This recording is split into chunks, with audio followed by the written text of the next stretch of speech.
Buenas tardes amigos de Benepress. Tenemos en este momento un programa especial para ustedes.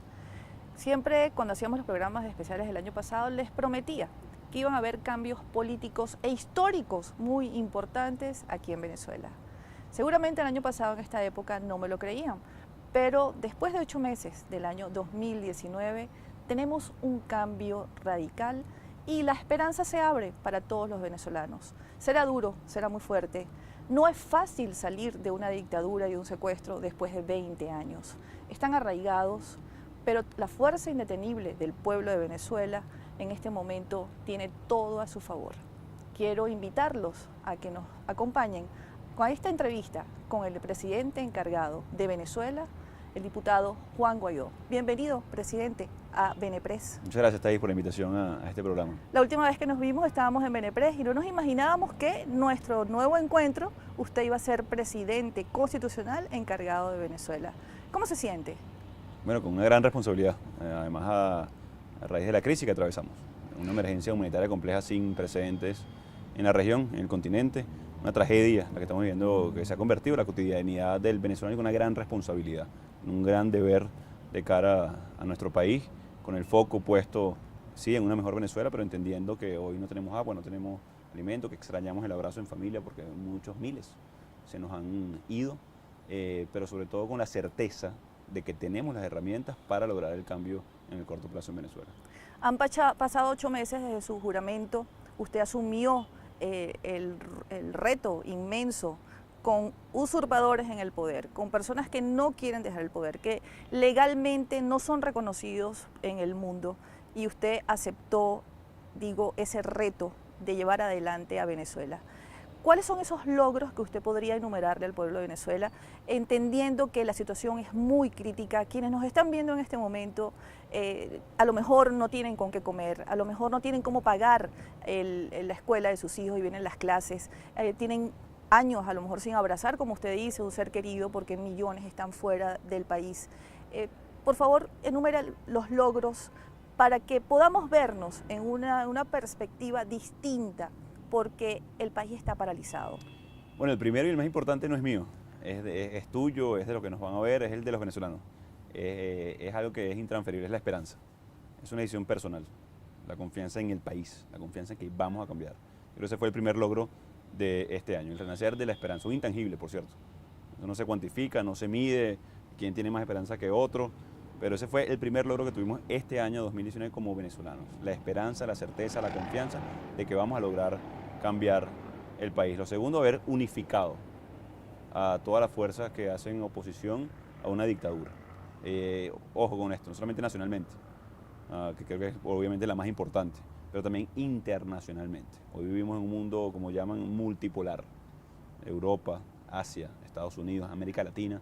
Y hoy, si hay algo que aglutina a todo ese mundo multipolar, es una causa justa, que es la libertad de la democracia en Venezuela, reimpulsada por la articulación de los venezolanos. Entonces, imagínate lo importante que es hoy estar unidos, unificados, a pesar de las voces disidentes, que son válidas, como en toda buena casa. Somos demócratas, presidente. Así es, esa es la parte importante. Diferimos a veces, bueno, por cómo se mata el piojo, como dirían coloquialmente, es decir, con métodos para salir de la dictadura, pero no en el fondo. Fuimos una unidad electoral y trascendimos una unidad de causa, una unidad política fuerte, poderosa, unida, que es capaz de vencer y arrinconar hoy a una dictadura. Lo tercero es que no solamente somos mayoría, sino ejercemos la mayoría.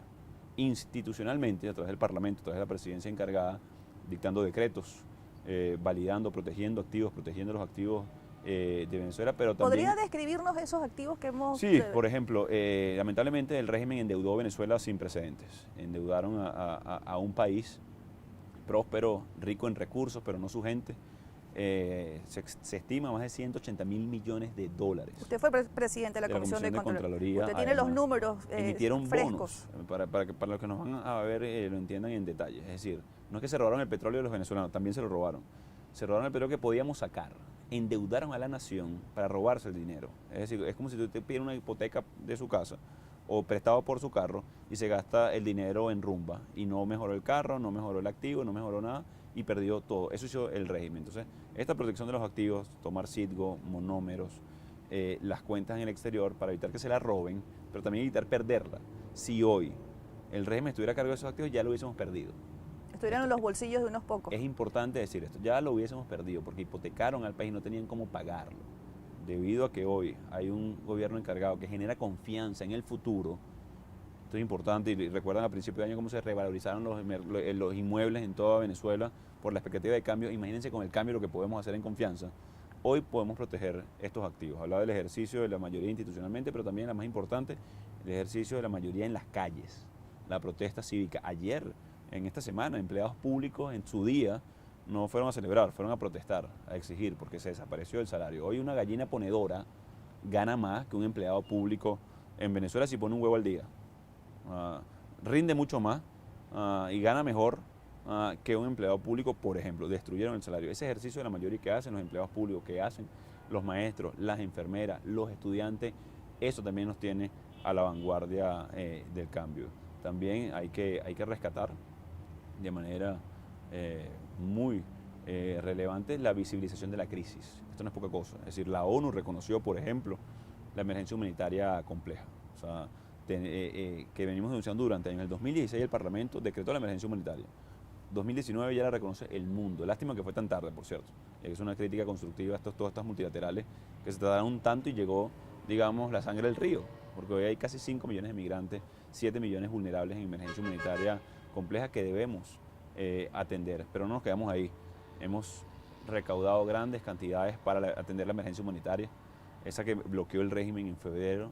Hemos logrado ingresar parte de esta, no suficiente para atender a los 7 millones, pero sí seguimos además reuniendo. Ayer, por ejemplo, esta semana, perdón, Ivanka Trump anunciaba 120 millones más para los migrantes venezolanos y eso es producto de la confianza en el gobierno encargado de Venezuela.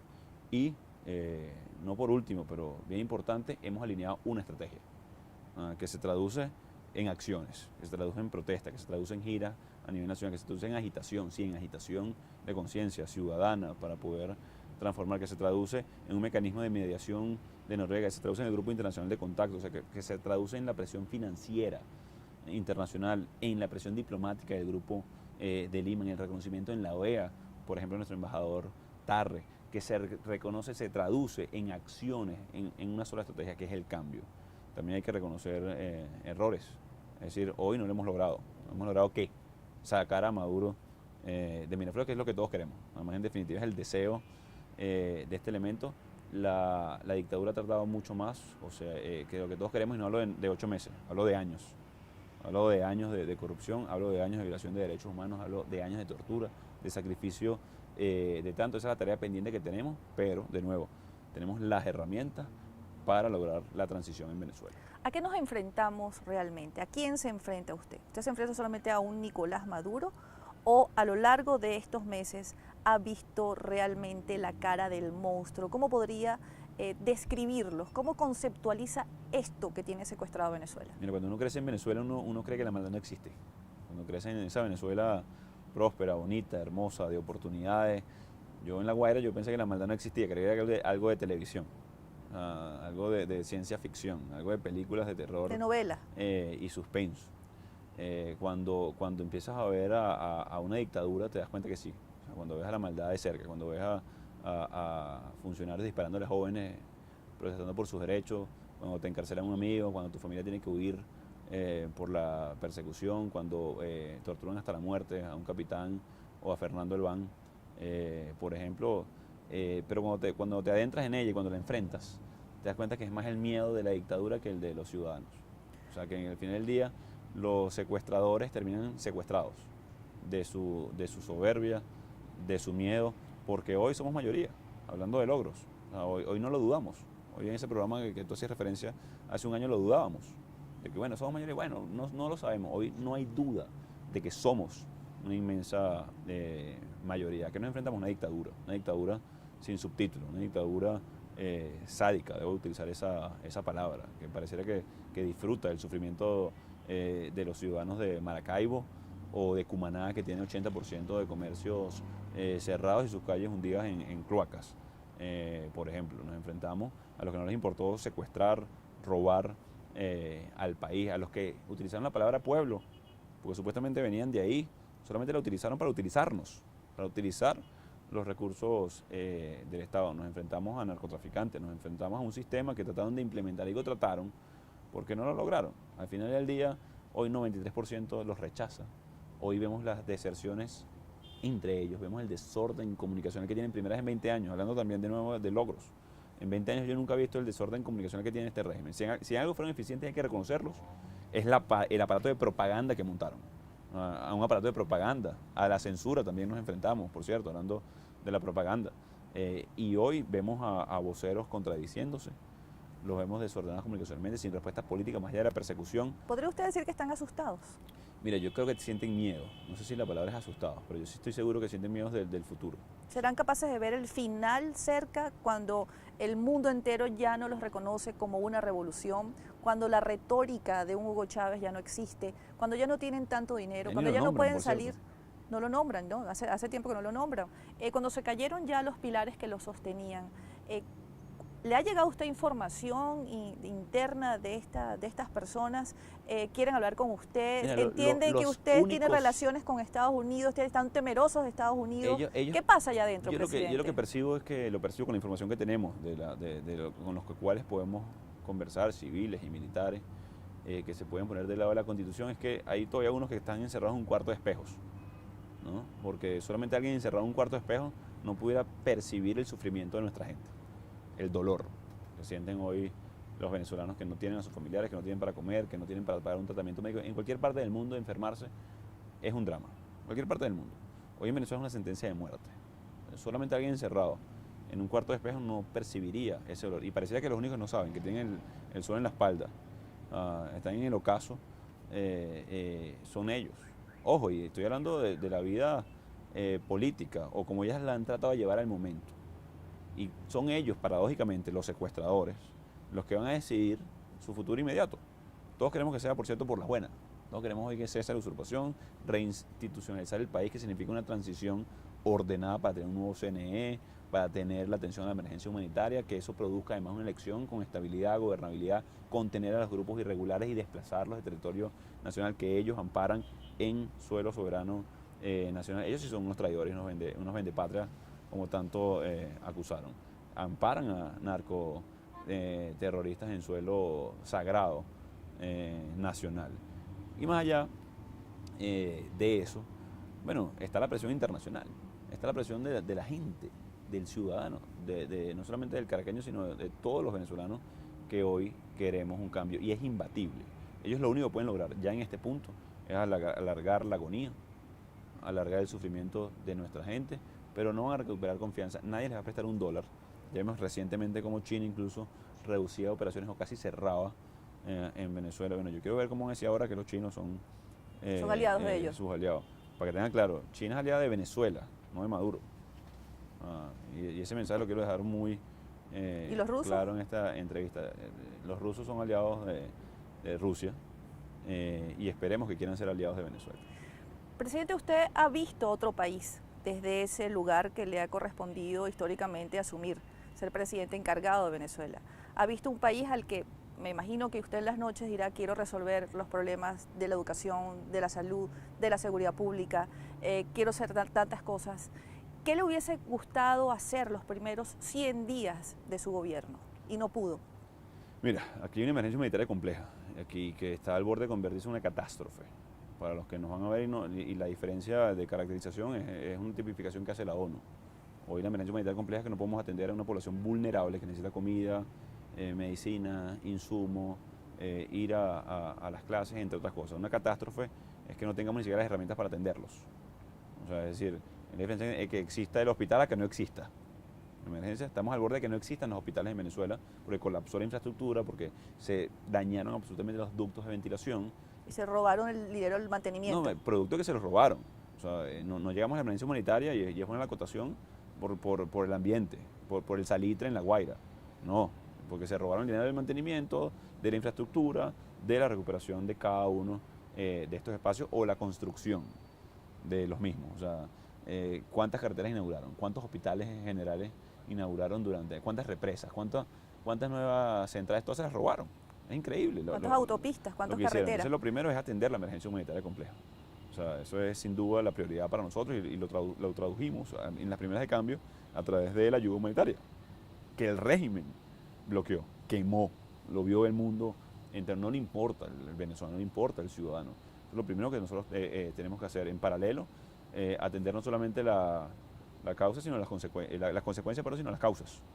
Es decir, el desorden macroeconómico, la falta de confianza que hay en el país, no prestamos ordenar, por ejemplo, la deuda, poder atraer inversión extranjera al país, recuperar la infraestructura mínima en salud y educación, que es central en cualquier país. Y estamos hablando de políticas públicas básicas, pero podemos ir mucho más allá en Venezuela. Yo no quiero que los venezolanos nos acostumbremos, bueno, o soñemos a que llegue el agua, ojalá que haya electricidad, esos son derechos elementales. ¿Ha manejado usted en estos meses información sobre el problema de la energía eléctrica, el problema de la educación? ¿Se ha reunido, ha tenido reuniones? ¿Ha convertido esta inacción por culpa del secuestro en acciones que no se pueden ejecutar, pero ya usted tiene el mapa situacional de la grave crisis que sufre Venezuela? Sí, en medio de la crisis, en medio de la persecución, también que es parte que hemos enfrentado durante este año, que no es nueva, pero este año de manera mucho más intensa, en mi caso, a pesar de que mi entorno siempre ha estado perseguido desde hace más de 6 años, no solamente nos ha dado tiempo de mapear, de diagnosticar las fallas eléctricas a nivel de servicios públicos como el agua, gas doméstico, que también es una tragedia, muchos sectores cocinando con leña hace más de 1 año y medio, 100 años de retraso. Uno de los grandes avances de la sociedad fue el acueducto. Hoy los niños venezolanos acarrean por kilómetros agua para poder llevarla hasta sus casas. Es decir, esto es un retroceso importante, el diagnóstico lo tenemos muy claro, pero más importante que eso es el plan que tenemos. Y no tenemos un sueño de reconstruir Venezuela, tenemos un plan, una estrategia, un presupuesto asociado, quién puede financiar la obra en electricidad en el caso del Banco Interamericano de Desarrollo, cómo pudiéramos tener acceso a fondos a través del Fondo Monetario, a través del Banco Mundial, o simplemente recuperando los activos que ya se robaron, incluso. Entonces podríamos limitar la necesidad de acceso a estos fondos multilaterales simplemente recuperando los miles de millones de dólares que se robaron en Venezuela, para que los que nos van a escuchar tengan, aunque lo saben, lo hemos escuchado, pero hay que repetirlo mucho para que no se pierda en el aire, es que se robaron 5 o 6 veces lo que significó el Plan Marshall. El Plan Marshall fue el plan de recuperación económica para toda Europa luego de la Segunda Guerra Mundial. Si podemos recuperar el 10%, el 20% de lo que se robaron, no haría ni falta pedir plata prestada a las multilaterales. Tenemos suficiente para recuperar el país. Entonces no solamente hemos diagnosticado, hemos sufrido, evidentemente, lo que sufrimos todos: agua, medicinas, comida, transporte público. Destruyeron el metro de Caracas, ¿vale? Una obra que fue referente en Latinoamérica. De nuevo, diagnóstico, solución, presupuesto, no es un sueño, es un plan para recuperar a Venezuela que hemos denominado Plan País. Presidente, pasan muchas cosas y los venezolanos vivimos como en una vorágine tremenda. Usted investigó a Nicolás Maduro como presidente de la Comisión de Contraloría. ¿Podría recordarle a nuestra audiencia cómo fue esa investigación y cuáles fueron los resultados? Como ustedes saben, se desató un escándalo mundial con respecto a una contratista de obras públicas brasilera, principalmente Odebrecht. Habían asociado unas 6 u 8 empresas adicionales, Queiroz y Galbao, Andrade Gutiérrez, entre otras. Como ustedes saben, Venezuela fue uno de los países que mayor número de contrataciones tuvo con esa empresa, que derivó de una contratación o un acuerdo binacional Venezuela-Brasil de transferencia tecnológica en materia de infraestructura. Ese acuerdo lo firma Nicolás Maduro como canciller y Hugo Chávez. ¿En qué derivó ese contrato? En que se saltaron procesos de licitación, en que se saltaron todos los procesos de requerimientos mínimos de contratación de una empresa, y llegaron a contratar por encima de 30.000 millones de dólares. Para que tengamos una idea del monto, porque es incuantificable. Es como si usted agarrara y comprara todos los equipos de béisbol de las grandes ligas. Y y puede comprar más, por cierto. Es que no hay cómo cuantificar esta cifra. Es como 20 veces la empresa de producción de alimentos más grande de Venezuela. Pudiera montar 20 empresas de esas. O sea, las que lleva la línea de maíz precocido y la que lleva las gaveras a su casa. Bueno, pudiera montar 20 empresas de esas con esa cantidad de dinero en contrataciones. Resultado, 76% de las obras inconclusas o no terminadas, más de 20.000 millones de dólares en daño patrimonial al país, 400% de sobreprecio, pero no se queda ahí. Hay testimonios de los dueños de la empresa donde anuncian haber financiado la campaña de Maduro por encima de 35 millones de dólares. No se queda ahí. Luego oh sorpresa, años después de que financian la campaña de El Usurpador, hay un punto de cuenta que lo tenemos, lo mostramos y por eso declaramos además mérito suficiente para enjuiciar a Maduro por corrupto, por ladrón. Básicamente, facilitaron más de $1.000 millones en pagos a esta industria y hoy sigue el segundo puente sobre el lago. No existe, usted no conoce la canción. Cuando iba a Maracaibo y empezó a pasar el segundo puente, esa no existe esa canción, pues no existe el puente. Ningún caraqueño iba para Guatire o Guarena en 20 minutos porque no existe el tren. $5.000 millones se gastaron en el tren Guarenas-Guatire. Y mi primera pregunta es, ¿por qué no lo hicieron para La Guaira?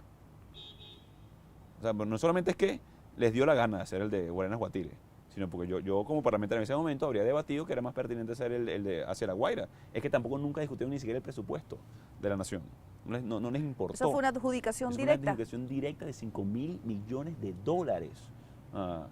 Y perdidos absolutamente. Mataron gente. La corrupción no solamente es Cemento y Cabilla muerto hoy, que no pueden trasladarse.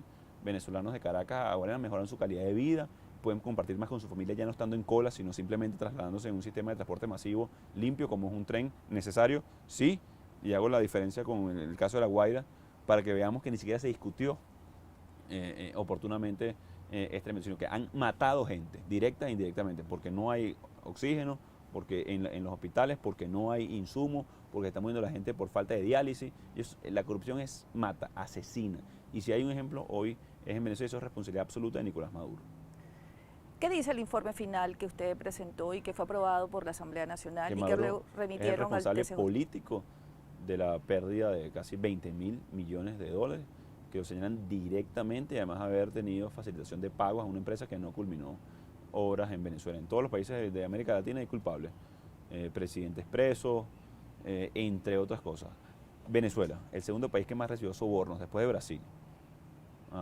Que es donde nace la trama. Que es donde nace la trama además y donde alimentan en toda la creación del Foro de Sao Paulo, debemos recordar, porque aquí súmale Taís y lo que nos ven, que lo que fue Odebrecht a Brasil, que financió campañas, que financió un supuesto proyecto de oro, que fue simplemente un negocio, entre ellos el Foro de Sao Paulo, lo fue PDVSA a Chávez y Venezuela.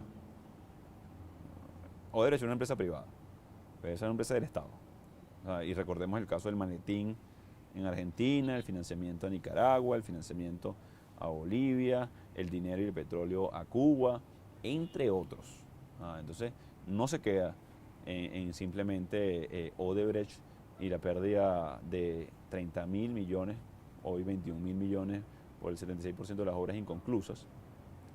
Por cierto, obras que sí concluyeron, como el puente Orinoquia, el segundo sobre el Orinoco, tenían 400% de sobreprecio. O sea, las que sí concluyeron tenían sobreprecio en las obras. Maduro es absoluto responsable directo de esto, firmó el convenio, recibió dinero para financiar su campaña, facilitó pagos a obras que nunca tuvieron 3% de avance físico. Y por cierto, todos estos documentos que presentamos eran documentos oficiales incluso de ellos mismos. ¿Usted fue a Brasil siendo presidente de la comisión? Tuve la oportunidad de ir 2 veces a Brasilia.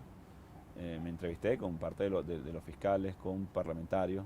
Recordemos que en Brasil también la trama fue muy amplia. De hecho, tanto Lula como Dilma están siendo investigados por esto. Y yo lo dije, por cierto, en el 2017, cuando hicimos esta investigación y la presentamos y lo demostramos, hace ya un tiempo.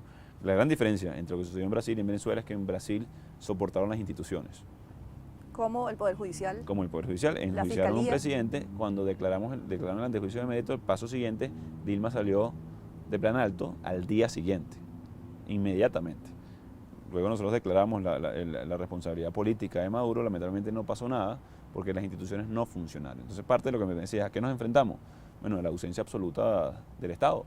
Hoy el Estado se redujo a terror y subsidio, y el subsidio cada vez menos porque se robaron el dinero de Odebrecht, de PDVSA.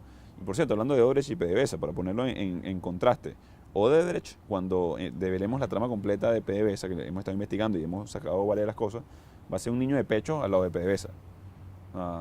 Odebrecht entregó $938 millones en sobornos a 12 países de la región.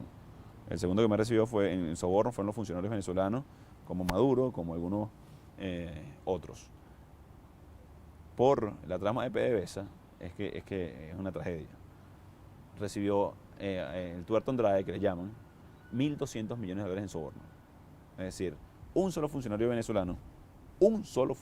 venezolano recibió 30% más en sobornos que 12 países de toda la región, en la trama supuesta de corrupción más grande en la historia, digamos, del continente o del mundo. No, eso es un niño de pecho al lado de lo que significa PDVSA, Maduro y todo el régimen y lo que ellos llamaron socialismo del siglo XXI, que fue robo, tragedia, emergencia humanitaria, flujo migratorio sin precedentes y la destrucción que trataron de la República, pero la buena noticia es que la República sobrevivió, no solamente en la expresión de protesta de ciudadanos, de hombres y mujeres, sino también en la expresión valiente de los que sobrevivimos, o sea, que son la mayoría de los venezolanos, que no nos acostumbramos ni nos vamos a acostumbrar a esta tragedia. Usted menciona algunos personajes, algunos casos. Usted se enfrenta entonces a un monstruo de 1000 cabezas. Estos personajes además están sancionados por corruptos, por violadores de los derechos humanos. Estos personajes están dentro aquí de Venezuela. ¿Usted no cree que no quieren salir porque si salen los meten presos? No tengo duda que no quieren salir y por eso se configuran en una dictadura. Por eso se quedan, por eso están atrincherados aquí. Absolutamente. ¿Y cuál sería la salida para que ellos puedan entregar el poder? Porque usted nos describe una trama, nada más 2 casos, pero nos podemos imaginar que todos los ministerios están en la misma situación de robo y detrás de cada ministerio una cantidad de funcionarios que han robado, de manera que el Estado venezolano ha sido completamente destruido, los poderes públicos han sido también destruidos, el tejido institucional ha sido roto a pedazos para que no tengamos en este momento Estado de Derecho y no se pueda cumplir, como se ha cumplido en otros países, como usted dice, pues que detenga una fiscalía imparcial y neutral a quienes han robado y han cometido delito en Venezuela. Estos personajes, ¿usted los ve atrincherados aquí en Venezuela? ¿Ve posibilidades de que ellos quieran salir en algún momento? ¿Están tan acorralados y asfixiados por las sanciones y por la comunidad internacional como se ve en los medios de comunicación, como se percibe? Yo creo que el 95% quiere salir. Ahora, ellos no van a entregar el poder, esto es una dictadura. Por hay que tomarlo, arrebatarlo, para poder transformar, para poder construir, para poder tener una elección realmente libre. Hay muchas formas de hacerlo. Y lo que hemos venido haciendo es, y lo dije el 5 de enero, que como sociedad tenemos que construir las capacidades para enfrentarnos a esta locura, a este monstruo de 1000 cabezas, como tú bien lo señalabas en la pregunta. Ahora, la pregunta es, ¿hemos construido las capacidades? ¿Qué más falta? ¿Qué ingrediente falta en este momento? Entonces yo creo que sí hemos construido las capacidades, no durante solamente este año, sino durante años, porque, un ejemplo sencillo, si no habríamos ganado la Asamblea en el 2015, de la manera que la ganamos, no habríamos tenido la beligerancia en el mundo, no habríamos tenido capacidad de mostrarle que sí éramos una mayoría, lo que queríamos cambio. Y la legitimidad que le da la presidencia. Claro, y no tendríamos hoy la presidencia encargada de Venezuela. Y ojo, y cosas que se vieron como error en su momento, por ejemplo, el proceso en Dominicana, donde participó, por cierto, el canciller de México, el de Chile, donde no hubo acuerdo, y lo cual nos llevó a no participar el 20 de mayo del 2018, y que la comunidad internacional, por haber participado en ese proceso, dijera ese proceso no es válido, tampoco tuviéramos hoy en este momento. Incluso en momentos que vimos como un error táctico, porque de nuevo, y sí es verdad, el régimen quería ganar tiempo, quería distender la presión, como pretenden hacerlo ahorita, y se dieron cuenta que no podían, porque la presión diplomática continúa, las sanciones o la presión financiera, digamos, a la dictadura continúa. Pensaban que se iban a burlar otra vez de nosotros, no se van a burlar, nosotros continuamos ejerciendo funciones, la mayoría, y sobre todo la conciencia de que tampoco es suficiente una sola cosa, tampoco es una dictadura, es calle, expresión diplomática, expresión financiera, expresión internacional, es cooperación internacional, es restablecernos en los tratados, como el caso del Tratado Interamericano de Asistencia Recíproca en el mundo, es alinearnos con todos los factores, ejercer plenamente las competencias que le vamos arrebatando a la dictadura, porque hay una complejidad. Yo soy un presidente encargado en dictadura, reclamando las competencias del Ejecutivo. Con este monstruo que hemos descrito, en dictadura. Cuando digo dictadura es todo este monstruo que hemos venido, porque a veces yo escucho a gente que, bueno, estamos en dictadura, pero actuáramos como si estuviéramos en pero democracia. Sus características no las conocen muy bien. Hay que entender exactamente. ¿Usted lo ha sentido la dictadura en carne propia? ¿Le ha tocado? Mira, sin duda. ¿Cómo trabajan con ustedes, su equipo? Voy a hablar de temas cotidianos, pero por ejemplo, mi jefe de despacho está secuestrado. hace ya casi 6 meses. El primer vicepresidente del Parlamento está secuestrado y no le dejan ni un libro, ni la Biblia. Puede leer hoy el primer vicepresidente Edgar Zambrano. Tenemos 100 acciones legales en contra de diputados, 25 exilados. Estoy hablando digamos, de mi entorno de trabajo. Estamos hablando de estos 8 meses. Estoy hablando de ahorita, exactamente. Sí, sin estamos, contar ilegalización de partidos, presos de conciencia, alcaldes destituidos, cierres de medios de comunicación, asfixia financiera del Parlamento porque a nadie le pagan ni pueden ejercer funciones de Contraloría. Y de nuevo, estoy hablando del trabajo. Y luego viene la persecución, luego viene la familia, luego viene, o sea, a mi madre la quieren meter presa, mi hermano está en el exilio. Y yo a veces entiendo la desesperación natural que tenemos todos de salir de esto. Pero esa desesperación no nos puede llevar y la frustración no nos puede llevar a cometer errores. O sea, con la conciencia de la urgencia y la necesidad del cambio, actuar con firmeza, con esas capacidades que hemos venido construyendo y ejercer con fuerza todas las herramientas que tengamos a disposición para el cambio. Algo que usted se arrepienta que haya ocurrido, que le diga a nuestra audiencia, mire, cometí un error, me arrepiento de esto, debí haber hecho tal cosa, como un acto de contrición, porque además usted está prácticamente acorralado. Me imagino que el staff que lo acompaña debe trabajar con usted asustado. El país no lo sabe, presidente. El país no sabe la situación. Gente con valor, la verdad, bueno, la que nos acompaña, sí, pero con el riesgo implícito. Son muy valientes porque de un momento a otro pues montan una olla, inventan una novela, crean una historia. Ellos son los dueños de las pruebas, ellos son los dueños de la justicia, ellos son los dueños de los que imputan y de los que juzgan y los que mantienen privados ilegítimamente de la libertad a muchos venezolanos inocentes.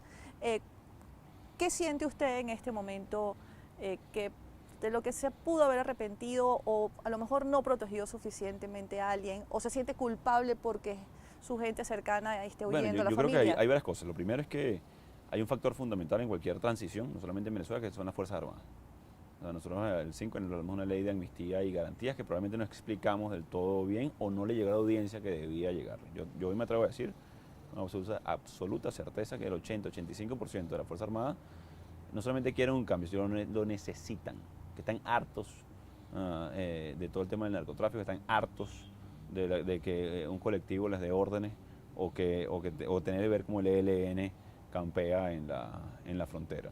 Obviamente hay una cúpula, digamos, absolutamente comprometida, o económicamente, o por miedo, o quién sabe por qué motivo. Entonces, haber explicado mejor eso era importante, el rol en la transición que debe tener una Fuerza Armada, porque de nuevo tenemos que ejercer soberanía, tenemos que recuperar control de la frontera, de territorio nacional. ¿Qué es eso que están pidiéndole por favor a un guerrillero que se saca de territorio luego que masacra a unos jóvenes soldados en el estado Amazonas, por ejemplo? No vale.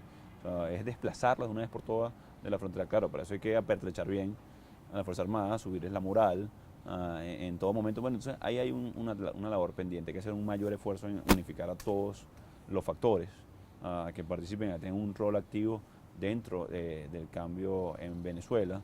Hay que seguir en las calles y bueno, en definitiva, si bien a veces uno lo cuestiona, bueno, tanta gente cercana presa, exilada, asilada, que lo ponemos en riesgo porque los persiguen. Miren, por cosas cotidianas, el lugar donde nos quedamos cuando vamos de visita a los estados, bueno, lo cierran 30 días, el CENIAT supuestamente, roban o secuestran los carros donde nosotros nos trasladamos simplemente para tratar de entorpecer nuestra operatividad, cosa que no han logrado. O sea, pero lo intentan. Eso es la dictadura, el monstruo de 1000 cabezas, eso es este desastre que tiene. Y aquí el mensaje, y por cierto, se dice llegar a algunos de ellos, debe entender de una vez por todas el régimen. ¿Qué han logrado encarcelando a los dirigentes políticos? ¿Qué han logrado amenazándonos? ¿Qué han logrado persiguiéndonos? Les voy a decir que han logrado nada. No somos mayoría, la estamos ejerciendo, tenemos el reconocimiento internacional, tenemos la capacidad para cambiar este país y no nos van a detener en ningún momento. No han logrado absolutamente nada, sino exponerse al mundo como lo que son, unos dictadores que no logran controlar ni siquiera el territorio nacional. No es cierto que sean un gobierno, por cierto, como han tratado de hacer ver algunos, bueno, pero controlan el territorio, no es cierto, ya no controlan el territorio nacional, no controlan ni la moneda de circulación legal en Venezuela, porque destruyeron el bolívar, lo pulverizaron, ya nadie transa lamentablemente con algo que también es ejercicio de soberanía para nosotros y de identidad, que es nuestra moneda. Destruyeron ese papel al cual uno le tiene cariño. Esa es su moneda, esa es mi moneda. O sea, diferente a que tendremos que luego indexar el salario, que tengamos que proteger los salarios de los venezolanos para poder compensarlo. Algunos hablan de, por ejemplo, la dolarización. La palabra correcta en este momento sería indexación, como pasó, por ejemplo, en Brasil, con el plan real. Pero bueno, esos son ejemplos de casos exitosos para controlar hiperinflación. Pero en definitiva, esto ya no es un gobierno, o lo que dicen ser un gobierno, son un régimen fallido. Y atención con esto. O sea, pues sí son una dictadura, sí son una dictadura. Son un régimen, son un régimen. Amparan el narcotráfico y el terrorismo, amparan el narcotráfico y el terrorismo, pero son fallidos, son una parodia de dictadura. O sea, hay dictaduras que tienen agua y luz y garantizan un mínimo. Estos destruyeron todo. Entonces, la parodia de dictador que se convirtió Maduro ya no le da respuesta ni protege a los suyos, y sino que lo digan a lo interno de ellos. Lo que sí protege, Thais, es el Estado de Derecho, es la Constitución y la interlocución válida que estamos ejerciendo con el mundo, y la protección que podemos dar a todos los funcionarios civiles y militares que se pongan del lado de la Constitución. ¿Le consultan a usted desde Estados Unidos cada vez que van a sancionar a algún chavista? Bueno, el tema de las sanciones es una decisión soberana de los Estados Unidos, bajo su legislación, bajo la capacidad económica y política que tienen, pero lo que sí hay que decir es que deriva de investigaciones. Es decir, no es que agarran a cualquiera, violadores de derechos humanos, corruptos, ladrones, gente que le debe a la justicia, vinculados con el narcotráfico. Esto no es responsabilidad de nosotros, es responsabilidad de ellos, que se vinculan con el narcotráfico, con la corrupción, con la violación de derechos humanos, con actividades ilícitas a nivel mundial que prestan al país. Esto es un drama también para que laven dinero organizaciones terroristas como Hezbollah, como Hamas, como ISIS incluso. Entonces, eso no es responsabilidad de nosotros. Lo que sí tenemos que hacer es, bueno, proteger a nuestra gente, es decir, investigar hechos ilícitos. Eso sí, evidentemente, pero los Estados Unidos en este caso es evidentemente autónomo en ese sentido. Lo que sí debo decir también es que hay una coordinación absoluta política. O sea, no solamente con los Estados Unidos, con Colombia, con Brasil, con los países del Grupo de Lima, con Europa. ¿Está usted en permanente contacto con todos los presidentes? Estamos en permanente contacto con todos los ¿Lo presidentes. respaldan todavía? Soy el presidente encargado de Venezuela. ¿Ese respaldo nunca ha estado cuestionado? Nunca. Respalda una causa justa, además, no solamente a Juan Guaidó y a la Constitución venezolana, que me habilita como tal, como presidente encargado, sino hoy debo decirlo y debo agradecerlo además a todos estos países que nos respaldan, que nos apoyan, que lo hacen además de manera, digamos, desinteresada. Por mucho tiempo, la diplomacia venezolana se basó en petróleo, o sea, se basó en financiamiento de proyectos que ellos decían ideológicos en la región, a expensas del sufrimiento de los venezolanos, que hoy lo estamos pagando. Por cierto, hoy la diplomacia, el gobierno encargado de Juan Guaidó se basa en el respeto a los pueblos, a la recuperación de nuestros intereses soberanos como nación. Y hay una gran diferencia, Ellos hipotecaron al país, hipotecaron nuestros intereses, y por lo tanto nosotros estamos recuperando la identidad, la idiosincrasia y lo que es la República Venezolana.